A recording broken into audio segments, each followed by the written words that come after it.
नमस्कार दोस्तों, स्वागत है आपका आज की बेहद बड़ी और ज़रूरी खबरों में। लेकिन खबर में आगे बढ़ने से पहले अगर आप भी भाजपा सरकार का विरोध करते हैं तो आप अभी इस वीडियो को लाइक कीजिए और इस लाल बटन को दबाकर चैनल को फ्री में सब्सक्राइब करके घंटी बजाइए और कमेंट सेक्शन में लिखें जय हिंद। रुख करते हैं पहले खबर की तरफ। दलित पिटाई मामला, बीजेपी पर भड़की प्रियंका, कहा इस अन्याय के खिलाफ जी जान से लड़ेगी कांग्रेस। जी हां दोस्तों, मध्य प्रदेश के गुना का एक वीडियो वायरल हो रहा है जिसमें कुछ पुलिस वाले कथित तौर पर निर्दयता से एक दलित दंपति को नजर आ रहे हैं। इस घटना ने अब सियासी रंग लेना शुरू कर दिया है। प्रियंका गांधी ने बीजेपी पर लगाए ये आरोप। कांग्रेस महासचिव प्रियंका गांधी वाड्रा ने वीडियो को शेयर करते हुए बीजेपी सरकार पर निशाना साधा है। प्रियंका गांधी ने आरोप लगाया, गरीबों पर हमला, दलितों पर हमला, किसान पर हमला, लोकतंत्र पर हमला, यही तो है भाजपा की चाल, चेहरा और चरित्र। उन्होंने कहा इस अन्याय के खिलाफ कांग्रेस जी जान से लड़ेगी। राहुल गांधी ने साधा बीजेपी पर निशाना। प्रियंका गांधी के साथ ही कांग्रेस के पूर्व अध्यक्ष राहुल गांधी ने मध्य प्रदेश के इस वीडियो को शेयर करते हुए कहा कि हमारी लड़ाई इसी सोच और अन्याय के खिलाफ है। पीएम को पत्र लिखकर किया आग्रह। कांग्रेस की किसान इकाई किसान कांग्रेस ने इस घटना को लेकर प्रधानमंत्री नरेंद्र मोदी को पत्र लिखकर आग्रह किया कि इस मामले में संज्ञान लेकर संबंधित प्रशासनिक अधिकारियों के खिलाफ सख्त कार्रवाई सुनिश्चित की जाए। किसान कांग्रेस के उपाध्यक्ष सुरेंद्र सोलंकी ने कहा, भाजपा की सरकारों में किसानों और दलितों पर हमले आम बात हो चुकी है, इसलिए हम सीधे प्रधानमंत्री से आग्रह कर रहे हैं कि वह ऐसे मामलों में कार्रवाई सुनिश्चित करें। उन्होंने कहा कि वह और किसान कांग्रेस के दूसरे पदाधिकारी जल्द ही गुना जाएंगे और इस मामले में सख्त कार्रवाई के लिए प्रशासन पर दबाव बनाएंगे। रुख करते हैं अगली खबर की तरफ। राहुल का तंज, पीएम ने आर्थिक गड्ढा खोदा, उससे गरीबों को मनरेगा ही निकाल रहा है। जी हाँ दोस्तों, कांग्रेस के पूर्व अध्यक्ष राहुल गांधी ने फिर प्रधानमंत्री नरेंद्र मोदी पर निशाना साधा है। राहुल ने कहा कि मनरेगा के बिना गरीबी नहीं, गरीब मिट जाएगा। प्रधानमंत्री ने जो आर्थिक गड्ढा खोदा है उससे गरीबों को आज मनरेगा ही निकाल रहा है। राहुल गांधी ने ट्वीट करके लिखा कि प्रधानमंत्री नरेंद्र मोदी ने कहा था कि मनरेगा में लोगों से बस गड्ढे खुदवाए जाते हैं, लेकिन सच्चाई ये है कि जो पीएम ने आर्थिक गड्ढा खोदा उससे आज मनरेगा ही निकाल रहा है। इससे पहले गुरुवार को राहुल गांधी ने लद्दाख मसले पर मोदी सरकार को घेरा था। राहुल गांधी ने कहा था कि ऐसा क्या हुआ कि प्रधानमंत्री नरेंद्र मोदी के रहते भारत माता की पवित्र जमीन को चीन ने छीन लिया। राहुल गांधी ने एक न्यूज रिपोर्ट को ट्वीट करते हुए मोदी सरकार से सवाल किया था। इसमें एक सुरक्षा विशेषज्ञ का दावा था कि केंद्र सरकार एलएसी के मुद्दे पर चीन के साथ तनाव को लेकर मीडिया को गुमराह कर रही है। गलवान घाटी में यह स्थिति भारत के लिए नुकसानदेह साबित होगा। सोनिया ने की थी स्कीम का इस्तेमाल करने की मांग। कोरोना संकट के बीच जून में कांग्रेस के अंतरिम अध्यक्ष सोनिया गांधी ने सरकार से मांग की थी कि लोगों की मदद के लिए मनरेगा स्कीम का इस्तेमाल किया जाए। सोनिया गांधी ने कहा था कि ये बीजेपी बनाम कांग्रेस की बात नहीं है, लिहाजा मनरेगा जैसे ताकतवर प्रोग्राम का उपयोग कर सरकार देशवासियों की मदद करे। रुख करते हैं अगली खबर की तरफ। एयर इंडिया के बिना सैलरी छुट्टी पर भेजने के फैसले को ममता ने बताया तानाशाही। जी हां दोस्तों, एयर इंडिया ने अपने कुछ स्टाफ को बिना सैलरी के 5 साल तक जबरन छुट्टी पर भेजने का फैसला किया है। आर्थिक संकट से जूझ रही सरकारी विमानन कंपनी एयर इंडिया के इस फैसले पर अब सियासी बयानबाजी शुरू हो गई है। पश्चिम बंगाल की मुख्यमंत्री ममता बनर्जी ने इस फैसले को तानाशाही बताया है। उन्होंने कहा कि एयर इंडिया का ये फैसला हैरान करने वाला है। क्या कोई सरकार ऐसा कर सकती है? 5 साल तक बिना सैलरी के कैसे संभव है? देश में क्या हो रहा है? ममता ने कहा कि अर्थशास्त्रियों ने लोगों को पैसा देने की बात कही है, लेकिन वे चुनावों के दौरान केवल कुछ लोगों को पैसा देते हैं। ममता बनर्जी ने सभी ट्रेड यूनियन से अपील की है कि वे एक साथ रहें और संघर्ष करें। उन्होंने कहा कि 5 साल का समय एक राजनीतिक स्टंट है, हर कोई डरा और शर्मिंदा है। बता दें, बुधवार का खबर आई थी कि एयर इंडिया ने कर्मचारियों की संख्या कम करने का प्लान बनाया है। इस प्लान के तहत कर्मचारी बिना वेतन के लंबी छुट्टी पर जा सकते हैं। इसे लीव विदाउट पे कहा गया है। यह छुट्टी 6 महीने से लेकर 5 साल तक हो सकती है। वहीं एयर इंडिया के सीएमडी राजीव बंसल ने कहा कि कोरोना संकट की वजह से एयरलाइंस को भारी नुकसान हो रहा है। खर्च कम करने के लिए कई कदम उठाए जा रहे हैं, जिसमें से एक कर्मचारियों की संख्या में कटौती भी की है। उन्होंने कहा कि कंपनी अपने कुछ कर्मचारियों के पोस्ट रिटायरमेंट पर भी विचार कर रही है। रुख करते हैं अगली खबर की तरफ। रेलवे पर एनजीटी ने लगाया 91.2 लाख रुपए का जुर्माना, जल्द चुकानी होगी रकम। जी हां दोस्तों, राष्ट्रीय हरित अधिकरण ने रेलवे को 91.2 लाख रुपए की पर्यावरण क्षतिपूर्ति भरने का बृहस्पतिवार को निर्देश दिया। मामला उत्तर प्रदेश के फैजाबाद जिले में रेलवे की छोटी लाइन पर सीमेंट जैसे माल की लदाई और उसे उतारने से जुड़ा है, जिसके चलते वायु प्रदूषण हुआ। अधिकरण ने कहा कि मुआवजे की रकम 2 महीने के भीतर जमा की जाए अथवा उसे दंडात्मक कार्रवाई करनी पड़ेगी। उत्तर प्रदेश प्रदूषण नियंत्रण बोर्ड ने अधिकरण को सूचित किया था कि सीमेंट, उर्वरक, अनाज तथा अन्य माल के वैगन तथा ट्रकों पर लदान करने और उतारने से वायु प्रदूषण हुआ, जिससे नजदीक के इलाकों में रहने वाले लोगों को श्वसन संबंधित दिक्कतों का सामना करना पड़ा। एनजीटी के अध्यक्ष जस्टिस ए.के. गोयल की अध्यक्षता वाली पीठ ने कहा, राज्य प्रदूषण नियंत्रण बोर्ड की रिपोर्ट के आलोक में आगे की कार्रवाई रेलवे मंत्रालय को करने दी जाए। मुआवजे की रकम 2 महीने के भीतर जमा की जाए अथवा अधिग्रहण को संबंधित अधिकारी के वेतन को रोकने अथवा अधिकारी को जेल भेजने जैसे दंडात्मक कदम उठाने होंगे। प्रदूषण नियंत्रण बोर्ड की रिपोर्ट के मुताबिक अयोध्या में रेलवे के माल गोदाम के कारण वायु प्रदूषण हो रहा है और इसके एवज में जो क्षतिपूर्ति आंकी गई है वह 91.2 लाख रुपए है। रिपोर्ट के मुताबिक फैजाबाद में रेलवे के माल गोदाम के आसपास प्रदूषण मानक स्तर से कहीं अधिक पाया गया। अधिकरण उत्तर प्रदेश के निवासी शिवांश पांडे की याचिका पर सुनवाई कर रहा था। इसमें दावा किया गया है कि फैजाबाद में रेलवे के माल गोदाम के आसपास माल की ढुलाई के कारण वायु प्रदूषण फैल रहा है। रुख करते हैं अगली खबर की तरफ। बिहार में है लॉकडाउन तो फिर झारखंड में कैसे आ रहे हैं लोग? हेमंत सोरेन। जी हां दोस्तों, झारखंड के सीएम हेमंत सोरेन ने प्रोजेक्ट भवन में संक्रमण के बढ़ते हालात पर अधिकारियों के साथ बैठक की। बैठक के बाद उन्होंने कहा कि कोरोना जांच का दायरा हमने बढ़ाया है। पहले सीमित दायरे में जांच हो रही थी, आज हर जिले में हो रही है। इसे प्रखंड स्तर तक लेकर जाएंगे। साथ ही हेमंत सोरेन ने सरकार को स्पष्ट संकेत दिया है कि फिर से लॉकडाउन की तरफ नहीं बढ़ेगा। जांच के बाद ही चीजें आती हैं, इसके लिए आश्चर्यचकित होने की जरूरत नहीं है। साथ ही बिहार से झारखंड आ रहे लोगों पर सवाल उठाते हुए सीएम ने कहा है कि बिहार में लॉकडाउन है तो वहां से लोग झारखंड कैसे आ रहे हैं, वहां से गतिविधि क्यों नहीं रुक रही है। हेमंत सोरेन ने ये भी कहा कि 125 करोड़ वासियों का देश भारत है और सभी संक्रमित हो जाएंगे तो बेड भी कम हो जाएगा। इस संक्रमण में डॉक्टर की भूमिका कम, नर्सिंग की ज्यादा है। घरों में भी अपनी व्यवस्था पॉजिटिव लोग कर सकते हैं, इसका भी बेहतर प्रबंधन होगा। सीएम ने जानकारी देते हुए कहा कि इसके लिए एक कंट्रोल रूम बनाया जाएगा। संक्रमित लोगों को पूरी जानकारी सूचना केंद्र से मिलेगा। पहले की अपेक्षा देखें तो टेस्टिंग में ठीक ठाक स्थिति है और ये सारे संसाधन कैसे हम व्यवस्था कर रहे सरकार ही जानती है और बेहतर प्रबंधन कैसे हो, नए सिरे से इसकी तैयारी कर रहे हैं। रुख करते हैं अगली खबर की तरफ। बिहार में हुए 55 घोटाले, सीएम में हिम्मत है तो स्पष्टीकरण दे, मंत्री का इस्तीफा ले तेजस्वी। जी हां दोस्तों, बिहार में नेता प्रतिपक्ष तेजस्वी यादव ने कहा कि राज्य में वर्तमान की नीतीश सरकार पर जमकर हमला किया है। उन्होंने कहा कि बिहार में 55 घोटाले हुए हैं और इन्हीं घोटालों की देन है कि गोपालगंज में पुल उद्घाटन के बाद ध्वस्त हो गया है। 8 साल में पुल ध्वस्त हो गया है। 264 करोड़ की लागत से पुल बना था और सिर्फ 30 दिन पहले ही पुल का उद्घाटन हुआ था। तेजस्वी यादव ने कहा कि कहलगांव में भी डैम उद्घाटन से पहले ही टूट गया था। बिहार सरकार भ्रष्टाचार में डूबी हुई सरकार है। उन्होंने बताया कि नए पुल में प्रोटेक्टिव पिंचनिंग का काम नहीं हुआ था। सीएम ने वाहवाही के लिए समय से पहले ही उद्घाटन किया था। नेता प्रतिपक्ष ने कहा कि अच्छा हुआ बड़ी दुर्घटना नहीं हुई, कंपनी को अविलंब ब्लैकलिस्ट किया जाना चाहिए और कंपनी से रिकवरी भी की जाए। उन्होंने आगे कहा कि बड़ी मछलियों को सत्ता का संरक्षण मिला हुआ है। बिहार में समय से पहले पुल और डैम ध्वस्त हो रहे हैं, ये अब एक ट्रेंड बन चुका है। आरजेडी नेता ने कहा कि सीएम से मेरा सवाल है कि बिहार में जिन 55 घोटाले के बारे में मैं जानकारी दे रहा हूँ, नीतीश कुमार उस पर अपना स्पष्टीकरण क्यों नहीं देते। सीएम बताए कि वह कोविड-19 को कैसे हैंडल करेंगे, पुल क्यों टूट रहे हैं। पुल टूटने पर तेजस्वी यादव ने नीतीश कुमार से नंद किशोर यादव का इस्तीफा मांगा है। उन्होंने कहा कि नीतीश कुमार की ना तो हिम्मत और ना हैसियत है कि वो नंद किशोर यादव से इस्तीफा ले मेरी खुली चुनौती है। नेता प्रतिपक्ष ने तो यहाँ तक कहा कि स्वास्थ्य मंत्री मंगल पांडे को भी अब तक खराब अव्यवस्था के जिम्मेदार के रूप में हटाया नहीं गया। वह आज हालात सबके सामने है। आरजेडी के सर्वे सर्वा ने कहा कि आज बिहार में हालात भगवान के भरोसे है, यहाँ तक कि लॉकडाउन भी भगवान के भरोसे ही है। एम्स में सिर्फ वीवीआईपी को एडमिशन मिल रहा है और सरकारी अस्पताल की हालत ऐसी है कि वहां कोई समुचित व्यवस्था ही नहीं है। अंत में नेता प्रतिपक्ष ने कहा कि मेरी मां डायबिटिक पेशेंट है, मैं नहीं चाहूंगा मेरे आसपास के लोगों को परेशानी हो। अगर किसी को परेशानी हो तो उसकी जांच हम कराएंगे।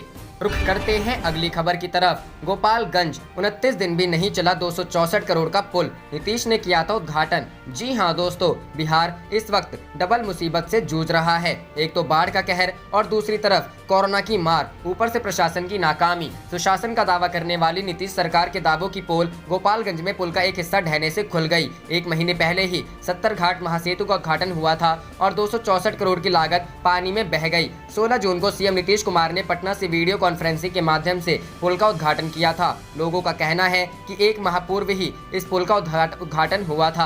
पानी के ज्यादा दबाव के कारण पुल टूट गया है। लोगों के आने जाने का लिंक समाप्त हो गया है। इधर के लोगों का लाल छापर, मुजफ्फरपुर, मोतिहारी, बेतिया जाने का लिंक बंद हो गया है। ये पुल गोपालगंज को चंपारण से और इसके साथ तिरहुत के कई जिलों को जोड़ता था। बता दें कि गोपालगंज में बुधवार को 3 लाख से ज्यादा क्यूसेक पानी का बहाव था। गंडक के इतने बड़े जलस्तर के दबाव से इस महासेतु का अप्रोच रोड टूट गया। रुख करते हैं अगली खबर की तरफ। ईवीएम छुए बिना वोट, शीशे की दीवार और सिरिंज से इंक। बिहार चुनाव में इस बार अनोखे तरीके से होगी वोटिंग। जी हां दोस्तों, कोरोना काल में पहली बार देश में चुनाव होने जा रहा है। करोड़ों वोटर्स वाले राज्य में विधानसभा चुनाव के लिए खास तैयारियां की जा रही है। ईवीएम को छुए बिना वोटिंग के लिए टूथपिक के बराबर बांस की लकड़ी, पोलिंग ऑफिसर्स की टेबल पर शीशे की दीवार, डिस्पोजेबल सिरिंज से अंगुलियों पर निशान जैसे उपायों पर निर्वाचन आयोग विचार कर रहा है। कोरोना वायरस महामारी के बीच बिहार जैसे बड़े राज्य में चुनाव कराना बड़ी चुनौती है। कोरोना वायरस संक्रमण की शुरुआत के बाद से देश में यह पहला चुनाव है। चुनाव अक्टूबर-नवंबर में होने की उम्मीद है। महामारी के इस दौर में यह चुनाव पहले से काफी अलग होने जा रहा है। चुनाव आयोग के अधिकारी प्रस्तावों पर मंथन में जुटे हैं। अधिकारियों का कहना है कि डिस्पोजेबल सिरिंज से इंक लगाने का विकल्प सुरक्षित विकल्प है। हर यूज के बाद इसे फेंका जा सकता है। पोलिंग ऑफिसर्स को शीशे की दीवार के पीछे रखने की आवश्यकता है ताकि वोटर से अधिकारी को या किसी अधिकारी से वोटर्स को संक्रमित होने की संभावना बेहद कम रहे। पहचान गोपनीय रखने की शर्त पर चुनाव आयोग के एक वरिष्ठ अधिकारी ने बताया, ईवीएम के बटन को दबाने और वोटर रजिस्टर पर हस्ताक्षर के लिए दस्ताने और बांस की छोटी लकड़ियों की वकालत की जा रही है। हर वोट के बाद ईवीएम को सैनिटाइज करना संभव नहीं है। हम प्लास्टिक के किसी सामान का इस्तेमाल नहीं करने जा रहे हैं क्योंकि इससे संक्रमण की संभावना रहती है। बांस की लकड़ियां पर्यावरण हितैषी है और इन्हें नष्ट करना भी आसान है। सूत्रों ने बताया कि प्रस्तावों को बिहार के मुख्य निर्वाचन अधिकारी ने चुनाव आयोग को अंतिम मंजूरी के लिए भेज दिया है। सीईओ बिहार HR श्रीनिवास ने कहा, बूथ पर वोटर्स की सुरक्षा के लिए हमने कुछ प्रस्ताव भेजे हैं। हम इस पर काम कर रहे हैं। हमारा लक्ष्य है कि वोटर्स किसी वस्तु के संपर्क में न आए और स्पर्श रहित तरीके से वोटिंग हो। हालांकि इस पर अमल भी लॉजिस्टिकल चैलेंज है। राज्य में 7.18 करोड़ वोटर्स हैं और 1.6 लाख बूथ हैं। इसके अलावा बूथों पर सोशल डिस्टेंसिंग का पालन सुनिश्चित कराना भी एक चुनौती होगी। चुनाव आयोग के अधिकारियों ने बताया कि प्रक्रिया शुरू हो गई है। बिहार स्टेट खादी बोर्ड ने दस्तानों की खरीद की जाएगी। इससे ग्रामीण रोजगार के अवसर भी पैदा होंगे। एक अन्य अधिकारी ने बताया, राज्य के खादी बोर्ड को खादी दस्तानों पर काम करने के लिए कहा गया है। अन्य सामानों की खरीद स्थानीय स्तर पर की जाएगी। इसके लिए डीएम और जिला निर्वाचन अधिकारियों को अधिकार दिए जाएंगे। रुख करते हैं अगली खबर की तरफ। पायलट के लिए अभी भी खुले हैं कांग्रेस के दरवाजे। राहुल चाहते हैं मिले एक और मौका। जी हां दोस्तों, राजस्थान में सियासी उठापटक को लेकर मुख्यमंत्री अशोक गहलोत समेत और अन्य नेताओं ने सचिन पायलट पर निशाना साधा। पायलट पर सरकार गिराने की साजिश में भाजपा के साथ मिलीभगत का आरोप लगाया गया, लेकिन इसके बाद भी पार्टी ने उनके और अन्य बागी विधायकों के लिए अपने दरवाजे खुले रखे हैं। समाचार एजेंसी ANI ने सूत्रों के हवाले से जानकारी दी है। कांग्रेस के पूर्व अध्यक्ष राहुल गांधी चाहते हैं कि पायलट को एक और मौका मिले। जयपुर में मौजूद कांग्रेस के एक राष्ट्रीय नेता के अनुसार सचिन पायलट के लिए पार्टी के दरवाजे अभी भी खुले हैं, क्योंकि राहुल गांधी ने निर्देश दिया है कि बगावत के बावजूद उन्हें एक और मौका दिया जाना चाहिए। उन्होंने कहा कि परिवार में शामिल होने के लिए पायलट को एक और मौका दिया जाना चाहिए। पायलट के संपर्क में अहमद पटेल। सूत्रों ने समाचार एजेंसी ANI को बताया कि कांग्रेस के अंतरिम अध्यक्ष सोनिया गांधी के बेहद करीबी अहमद पटेल राजस्थान के पूर्व उप मुख्यमंत्री के संपर्क में हैं और उनसे बात कर रहे हैं। पहले यह माना जा रहा था कि पायलट के विद्रोह पर राहुल ने सख्त रुख अपनाया है। हालांकि ताज़ा जानकारी के अनुसार वह पायलट की सम्मानजनक वापसी का माहौल बनाने की कोशिश कर रहे हैं। गहलोत के बयान के बाद राहुल ने दिया निर्देश। सूत्रों के मुताबिक राहुल गांधी का यह निर्देश बुधवार दोपहर राजस्थान के मुख्यमंत्री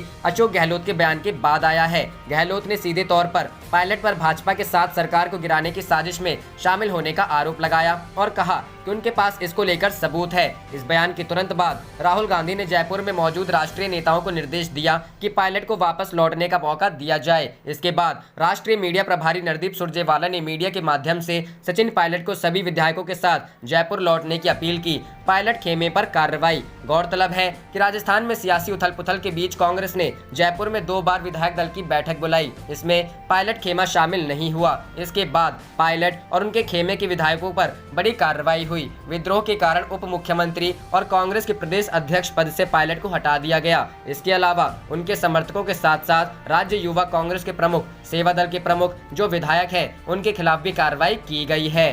रुख करते हैं अगली खबर की तरफ। केंद्र सरकार के खिलाफ सीपीएम ने धरना देकर जताया विरोध। जी हां दोस्तों, बुधवार को सीपीएम बरौनी शाखा की ओर से रेलवे के निजीकरण करने, 109 रूटों पर 151 ट्रेनों को निजी हाथों में देने व बरौनी फ्लैग स्टेशन का नाम बरौनी ग्राम करने सहित कई अन्य मांगों को लेकर बरौनी रेलवे ढाला नंबर 10 के पास धरना दिया गया। इसकी अध्यक्षता जय गणेश चौरसिया ने की। रामचंद्र गुप्ता ने कहा कि रेलवे का निजीकरण व ट्रेनों को निजी हाथों में देने का सरकार का फैसला दुर्भाग्यपूर्ण है। सरकार से रेलवे के निजीकरण का फैसला वापस लेने सहित रेलवे के रिक्त पड़े पदों पर शीघ्र बहाली करने की मांग की। प्रवासी मजदूरों के परिवार को 10,000 रुपए आर्थिक मदद के रूप में देने व मनरेगा के तहत काम करने वाले मजदूरों के परिवार को राशन कार्ड मुहैया कराने पर बल दिया गया। कार्यकर्ताओं ने कहा कि राज्य सरकार मजदूरों को रोजगार उपलब्ध नहीं करवा रही है, इससे पुनः लोगों का पलायन जारी है। बाढ़ प्रभावित लोगों को आर्थिक मदद व पशु चारा का प्रबंध करने की बात पर जोर दिया। राज्य में वर्षा व बाढ़ के साथ कोरोना वायरस की स्थिति भयावह बनी हुई है,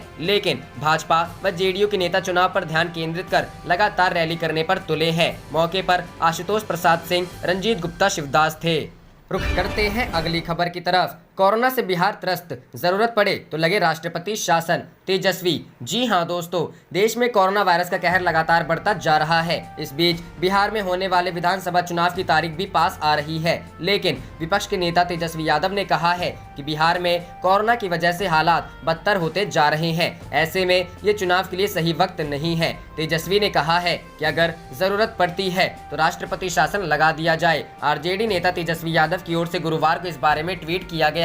उन्होंने लिखा कि कोरोना का बिहार पर बुरा असर हुआ है। एक्सपर्ट का मानना है कि यहाँ अब बढ़ सकता है, क्योंकि यहाँ टेस्टिंग कम है और स्वास्थ्य सुविधाएं भी बदतर है। ऐसे में ये चुनाव कराने का सही वक्त नहीं है। अगर जरूरत पड़ती है तो राष्ट्रपति शासन लगा दिया जाए। आपको बता दें कि इससे पहले भी तेजस्वी यादव ये मांग रख चुके हैं और बीजेपी जेडीयू पर निशाना साध चुके हैं। आरजेडी का आरोप है कि नीतीश सरकार चुनाव में लग गई है और कोरोना संकट से निपट नहीं पा रही है। ऐसे में चुनाव को आगे के लिए टाल दिया जाए, क्योंकि कोरोना से निपटना काफी जरूरी है। गौरतलब है कि पिछले कुछ दिनों से बिहार का हाल वाकई खराब हो चुका है। अब यहाँ एक बार फिर 15 दिनों के लिए लॉकडाउन लगाना पड़ा है, ताकि लोगों की आवाजाही कम हो और वायरस फैलने का खतरा भी कम हो पाए। बिहार में अब जाकर हर रोज 10,000 टेस्ट हो पा रहे हैं, जो अन्य राज्यों के मुकाबले काफी कम है। यही कारण है कि अब बिहार में रोज आने वाले कोरोना वायरस के मामले भी बढ़े हैं और औसतन हर रोज 1,500 नए केस आ रहे हैं। रुख करते हैं अगली खबर की तरफ। कोरोना वार्ड में भरा नाले का पानी, प्रियंका ने सीएम योगी पर साधा निशाना, कहा